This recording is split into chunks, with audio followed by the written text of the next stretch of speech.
All right, we were finishing up Genesis 29 last week, and where we found ourselves was the first children of Jacob were born, 4 of them to Leah: Reuben, Simeon, Levi, and Judah. And as we talked about that and looked at that at the end of Genesis 29, we were kind of noticed that the last 2 of the 4, Levi, of course, would be the priestly line, would come from Levi, and then Judah, whose name means praise. Obviously, that becomes the line of David and Jesus.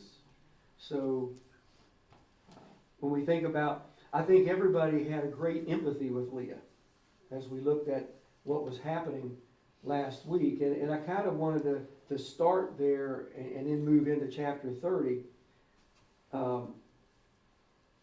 If you notice,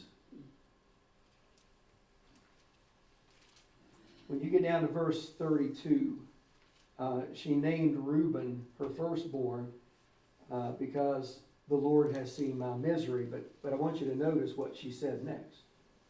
Surely my husband will love me now.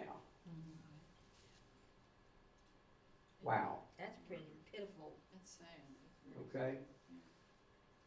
But then, with the second child, the name Simeon, one who hears, because the Lord heard that I am not loved. And then, when Levi is born, her thinking is, now at last, my husband will become attached to me. I mean, your heart breaks for Leah in what she's going through there.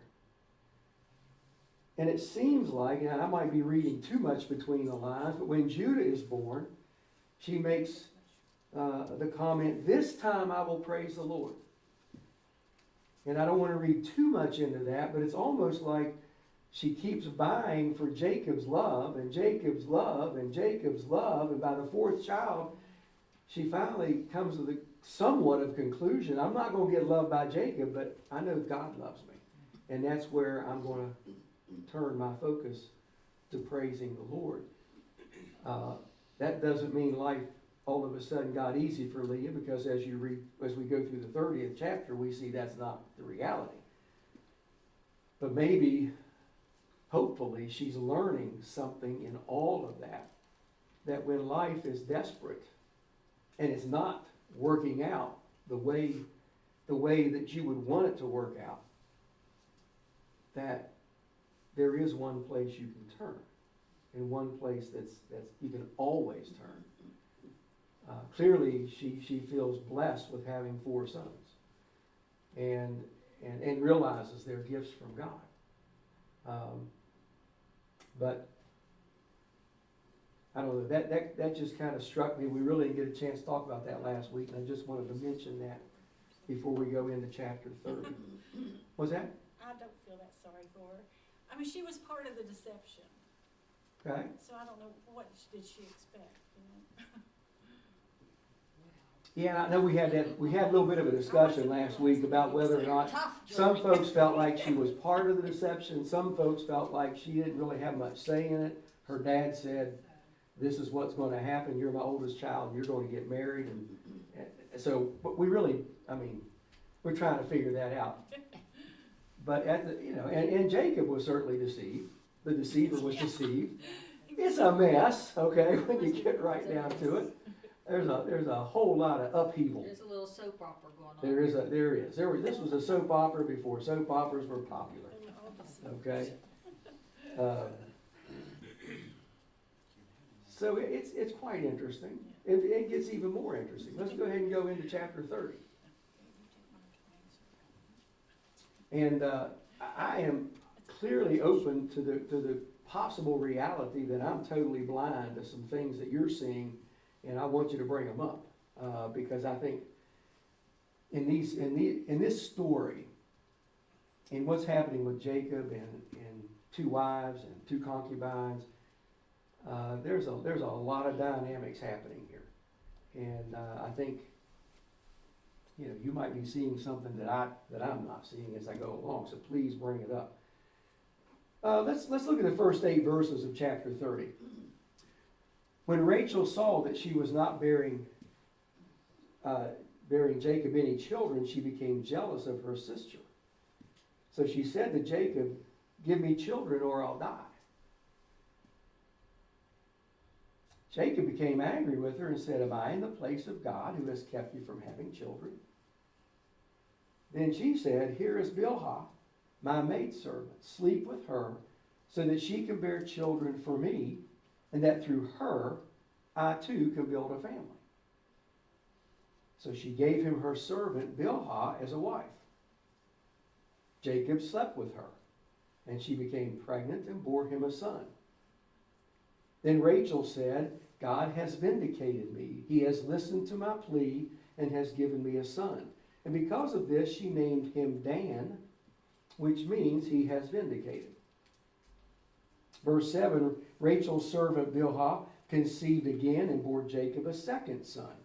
Then Rachel said, "I have had a great struggle with my sister and have won." So she named him Naphtali, which means my struggle. Stop right there. Any reaction? My reaction is I named my second-born son Jacob, and I'm rethinking that. You're rethinking that name, He's in Jacob? his 40s, but I just find it odd that they think that because she gives her maidservant to her husband and she has kids, then Rachel's vindicated. I don't understand. Have we seen this before? Yeah, but I don't understand. Still didn't understand. It was the We- culture at the time. We saw this with Sarah. Abraham and Sarah, right?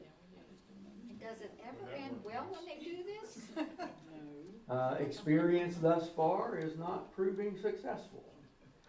At least in terms of interfamilial dynamics, okay? Having children is a competition. I just. You've got envy, you've got jealousy, you've got, yeah, Larry? One of the things that hit me about this story, we looked at it recently in Sunday school. We think of Abraham, Isaac, and Jacob as the great patriarchs. Right? All 3 of them had trouble conceiving, at least with the wives that they loved. Mm-hmm. And I think there's a certain amount of irony there, and I wonder if in all that, God is not sending a message that, hey, this isn't up to you. This is my doing. Yeah. And it's repeated, generation after Oh, yeah. generation. Stark. Yeah. And when you look, the promise, no matter how they try to go about it, the promise is being fulfilled. And here we're going to be seeing 4 different women bearing Jacob's children. And I guess I kind of see something in that God's promise is going to be fulfilled. What he said is going to happen. Descendants as numerous as the stars in the sky and the sand on the seashore. It's going to happen. I think the question a lot of times people wrestle with, that I don't have any definitive answers on, is was Leah and Rachel and Bilhah and Zilpah, was that all part of God's plan? Or is this Jacob and Leah and Rachel taking the promise into their own hands and making things happen? Of course, we had that very same discussion all the way back with Esau and Jacob deceiving Esau at the instigation of his mother. Yeah, as far as rethinking the name Jacob, I think when I look at Jacob's life, and again, You know I'm playing, right? Nobody is writing to Texas. We might, but Actually, this conversation came up earlier today with somebody else. Not that they were literally thinking about changing it, but the thought, we really need to stop and think about the names we give to our children biblically. But the thing that strikes me about Jacob is, I think a lot of us can see a lot of ourselves in him, and God is still using him to fulfill his purposes.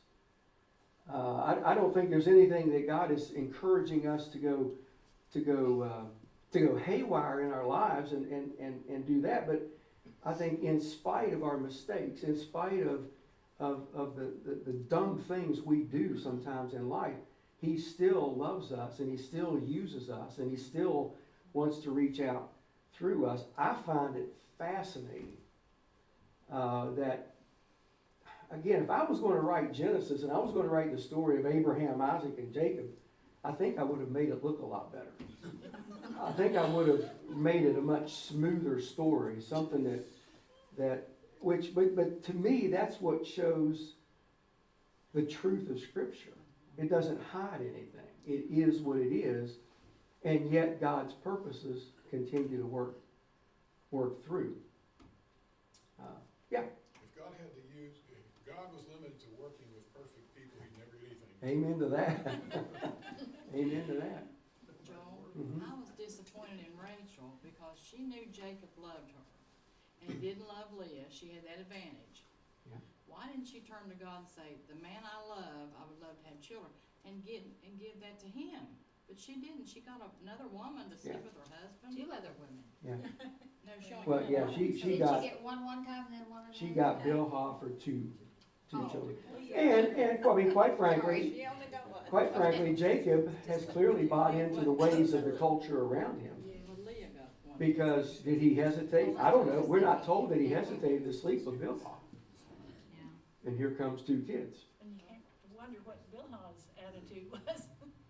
Yeah, what was Bilhah thinking about all this? Of course, She had sadly, she was coming pretty much as a slave. Yes. What do you call her? A maidservant, a concubine. She had no choice in this matter. It was either run for your life or go with it. We don't know that Rachel did not pray.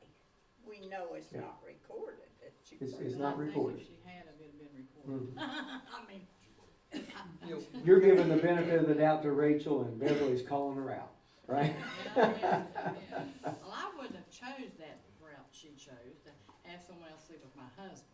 No way. Well, I it would kind first turn to of God, and I'd creates give turn to problems, God, yeah. and I'd We give kinda my look sisters at Jacob over as a there. dirty rotten scoundrel too, Yeah. but there's nothing that says anything about him like But that. didn't He just says he's doing it. It's just He's not part of the putting up much of a culture. fight. He's doing, well, and that's the interesting thing, Eric. I think that's a great point. It is a part of the culture. He's doing what's expected and what's the norm. Right. However, the culture of the norm of the culture isn't the norm of God. That's right. And I think that's a very important point for us today. I'm glad you mentioned that, because remember when we looked back a few weeks ago and we went back up or forward to Matthew, and Jesus in Matthew is saying, let's go back to the beginning. And in the beginning, God created male and female, and the husband will leave mother and father, cleave to the wife, and the two will become one. That is the design. Now, culture that Jacob's in right now, you're right. I mean, what he's doing is perfectly acceptable in the culture, which to me makes us stop and think, if we want to apply and think about things, what's perfectly normal in our culture isn't perfectly normal within the culture of the Christian faith. And I think that's, Carolyn? Let me read you what's in the index here in my Bible. Sure. Having grown up his mother's favored son, Jacob was accustomed to a woman telling him what to do. Oh my gosh. But now he had 4 different women involved in his life. When he came home from the field, he never knew which one he would be living with. That's interesting. The schemer discovered the pain that people feel when their lives are selfishly manipulated by others. Excellent. And I thought so. Excellent, That's good. Yeah. absolutely. Thanks for sharing that. Is that like from notes from a study Bible? It's, the Essential Everyday Bible Commentary. Okay, okay. Thanks for sharing that. That's great insight. Makes a lot of sense. Yeah, it certainly Coming home and there's 4 women telling you what to do. And fight with each other. Yeah, and fighting with each other. Don? Well, as far as the servant girls, or whatever you want to call them, slave girls, the wives, to please their husband, they needed to have children. Yeah. And if they couldn't have them themselves, the only way they could give them to them was to give them another wife, which is what they did. And that's certainly how they're looking at it. And if God was keeping them from having children for that reason, I mean, that, you know, you said, did God make this happen or whatever? Who knows? But they weren't having children. And after these 2 servant girls did their thing, then they started having children. Well, Leah had So- 4 sons, how many did she need? She needed 12. You guys just tickle me. Yeah, she needed 12 for 12 tribes. Well, okay, now there's a question to think about. Do you think Jacob was lining in on 12 boys? Why? No, I know, that's what, he he's- wasn't, but no, God was. God was. Yeah. God was lining in on descendants as numerous as the stars in the sky, right? If you think of And, predestination. you know, I don't wanna pick on you, Scott, your wheels are always turning. You got any thoughts right at this point? Cause I know sometimes we've had discussions and you see things maybe from a little different perspective. Yeah, I'm thinking, I don't know, I'm just thinking more about, Jamie and I were actually talking about this today. I read about Abraham, and God, said, he followed all my statutes, commandments, and laws, and I started thinking, what was there at that time? But Right. there was a lot, actually. Mhm. Because there was a tradition. What's oral Tradition, uh-huh. So there was what happened in Genesis, like with the flood. There was what happened with Tower of Babel. There was what happened with Adam and Eve. So there were a lot of things in there that they would have kept. I mean, they Yeah. would have known. They would have known. They would have had a lot more to know about what was right or wrong than what I was thinking. Yeah. Because is it the New Testament that said God winked at sin? Boy, that sounds like a homework question. Yeah, I think in the Old Testament, it says God winked at sin. In other words, there was no law, so God didn't necessarily hold all Are we those sure things. that's, I don't even remember that in the Bible. God winked at sin. Mm-hmm. I remember something like that. Somebody will have to Google it on your phone, see where that is. Well, so my point is that to look at it differently, we spend a lot of time looking at what Jacob did and what Rebecca did, and all these things, but I still come back to the same point. If God knew what he was going to do in those 12 tribes, I agree, that's what God had in mind. Yeah.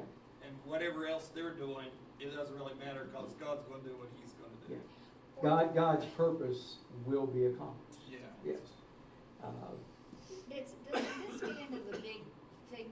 There's just a spinning in here right now, but, you know, did they have choice or not? Did they have free choice? I mean, does it free? It may depend on who you free? talk to, okay?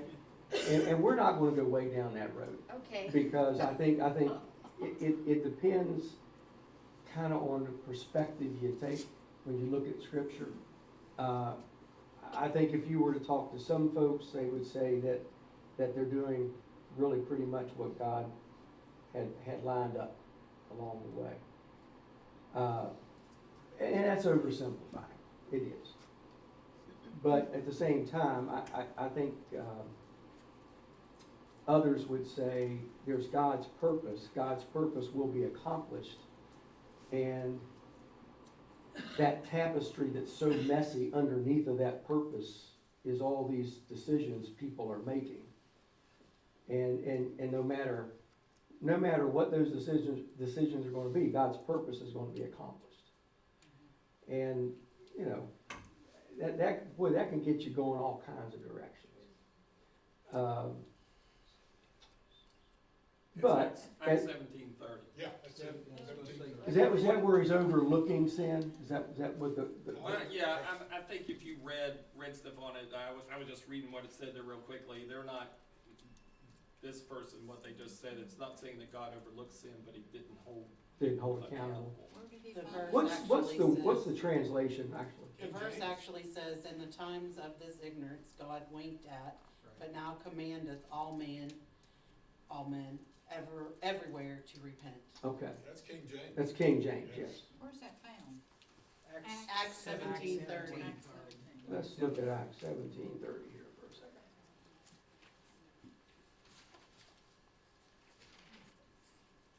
And I think Romans also gets into that whole No, concept this is NIV. as well. Acts 17:30.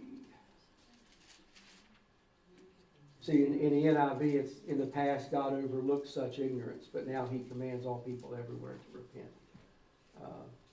So, that's where I was stumbling on winks. I was trying to Yeah, picture yeah. that. Well, I'm not trying to overcome Yeah. Going back to the covenant, the promise, Mhm. Jacob was the stranger in the strange land. Did he discuss his position with the Lord? Here's Rachel, his beloved wife, carrying idols Oh, Okay. back with her to his country. Yeah, we haven't gotten that far yet. I think it's. You know, I don't know, obviously, what Jacob discussed with Rachel or Leah. Or his, But the one thing that he knows is what his father Isaac taught him. he knows. Yes, and what he encountered in the vision and the stairway to heaven, and God saying to him the very same promise that was given to Abraham and Isaac. Are you making the point that Rachel would know any better? I don't think Right.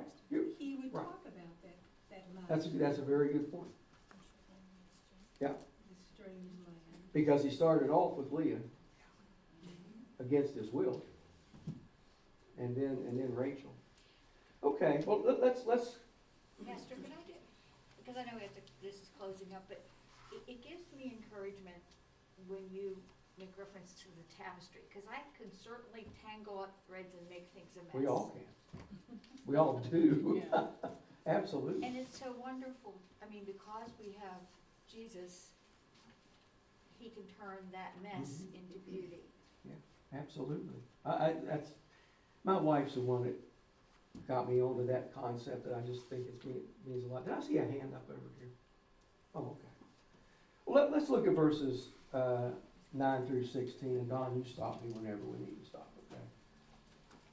When Leah saw that she had stopped having children, she took her maidservant Zilpah, gave her to Jacob as a wife.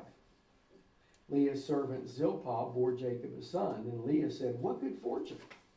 So she named him Gad, which means good fortune. Verse 12, Leah's servant Zilpah bore Jacob a second son. Then Leah said, "How happy I am. The women will call me happy." So she named him Asher, happy. This is interesting. During wheat harvest, Reuben, firstborn son, went out into the fields and found some mandrake plants. Does anybody in verse 14 have anything other than mandrake plants? Because a lot of scholars tend to say that actual mandrake plants aren't going to be in the location where they are in the Mesopotamian region. But that is the Hebrew, and of course, who knows at that time? It may have been for another name for another plant, but anyway, found some mandrake plants which he brought to his mother Leah. Rachel said to Leah, "Please give me some of your son's mandrakes." But she said to her, "Wasn't it enough that you took away my husband?" I think my just went out, didn't I? Will you take my son's mandrakes too? Very well, Rachel said. He can sleep with you tonight in return for your son's mandrakes. I don't understand who's sleeping with who here. So when Jacob came in from the fields that evening, Leah went out to him. You must sleep with me, she said. I've hired you with my son's mandrakes. So he slept with her that night. Whew. I didn't realize what mandrakes were. I need a drink of water. Just now. What's that? I didn't realize what mandrakes were. Yeah, everybody's going to go out and buy mandrakes now, right? Aphrodisiac, I guess, is what we're I saying looked here. that up. Food, drink, or. Calm down, Bailey. I looked it up. Okay. Like I said, if you want some great drama, read the scriptures. It's a little even scary drama. Yeah, the drama is, well, There's no doubt that God laughs. yes, God has got to have a sense of humor somewhere in all this. So there was definitely the belief that mandrake roots and the plant itself would help with fertility, and that's what's behind this whole thing. And again, I can't help it. Can you imagine being Leah No. and going out to Jacob and said, "Oh, you're mine tonight, buddy. I bought you for tonight." I can't believe she'd be so I mean, brazen. that's kind of what that was. She's brazen. She was Well, she's brazen. the first wife, why wouldn't she? She knew he didn't love her. Why would So- she go? What did What's you going say on in the back? there? It's like the Bachelorette. I mean, Something that's like that. one night, one the next one. Poor Jacob, right? He doesn't know, well, he didn't know who he was with to start with, so it hasn't gotten any better yet, right? Okay. You ever been totally confused in your life?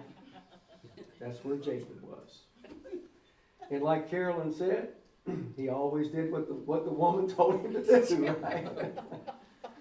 All right. Well, it doesn't say, he said, what are you talking about? No, he slept with her that night. I know. No, she says, oh. So he did. Well, let's go ahead and just kind of wrap this up, all right? I know, well, we're all right. God listened to Leah, and she became pregnant and bore Jacob a fifth son. Leah said, God has rewarded me for giving my maidservant to my husband. So she named him Issachar, which means reward. Leah conceived again, bore Jacob a sixth son. Then Leah said, God has presented me with a precious gift. This time my husband will treat me with honor because I've borne him six sons. She is still looking for respect and love from him. Still looking for it. This time he'll honor me. That's the name Zebulun. Sometime later she gave birth to a daughter, named her Dinah, which is a very tragic story in the 34th chapter, which is, I'm sure, why she is mentioned here. Then God remembered Rachel. He listened to her and opened her womb. She became pregnant and gave birth to a son and said, God has taken away my disgrace. She named him Joseph and said, may the Lord add to me another son. So Joseph means, may he add. There's your answer about, did she ask God for? Yeah, but she waited a long time. Well, do we know how long she waited? We just know she. Yeah, it's possible she was praying all along. Now, you know, again, if let's say she had been praying all Right. along, She needed to wait more. was, wait longer. you know, how many of you have had to wait years for an answer to prayer? Right? Absolutely. Years for an answer to Years. prayer. Years up on top of years. And you, there's nothing you can do except No. trust. Right? You do what you can do, everything you can do, and then you've got to let go of it. Yep. So, Absolutely. let me just ask this for 2 minutes. I think our jaw drops sometimes when we read these things. And yet we look at the world we live in, and we look at even our friends and our loved ones and the decisions they make and the things that they do, and we look at our own lives and we see the things that we've done or do, and we would make other people's jaws drop. What do we take? What are some things that God wants us to take out of what we're reading here? Because I don't think we read this just to see the story. I think there's truths there for us. What strikes you? We need to trust them. We need to trust. There's a promise. We need to do what we can do within the framework of God's ways and trust. Okay? All we can do. And that certainly speaks to our lives today. Because aren't we tempted to take the bull by the horns that goes beyond what God would have us to do? What else strikes you? Okay? God's purpose is gonna be fulfilled in spite of us. God's purpose will be fulfilled in spite of us, and I think it also that in itself brings us back around to trust. His purpose will be fulfilled. What else do you take away from this? God answers prayers in His time. God answers prayers in His time. I think of Galatians, I think it's 5:25. Let's keep in step. Since we live by the Spirit, let's keep in step with the Spirit rather than running ahead or lagging behind. What else? God uses many different ways to fulfill His purpose. God isn't limited. To just His people. Right. He's He's going to bring about His purposes however He chooses to do it. Whenever we're running around this way, that way, this way, He has the overview. I mean, He has the big picture. He cares He about does. us running around here and there too, Yeah. but He has the big He picture. does have the big picture, and that comes back to trusting the big picture, right? Anything else? And we may not see it, that's the other thing. Which brings us right back to trusting still. I mean seriously, and that if we don't see it, You're right. if I don't see how it's going to turn out, I've still got to trust. It's either that or I'm miserable. Well, it's very important for us to look back and reflect and share. Yes. Look back, reflect, and share. As a matter of fact, one reason to keep a prayer journal or a journal at all is to look back and see how God's moving and how God's working, because we forget. But when you're writing it down, some way, shape, or form, you're writing it down, you can look back. Scott, you were going to say something.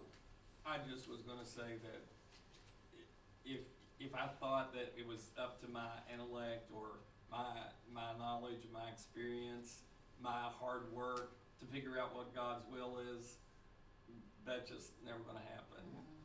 So, yeah, I have to totally trust in God You have to trust in Him. Absolutely. keep me on track. We'll let trust be the overriding theme. We'll let that be the last word.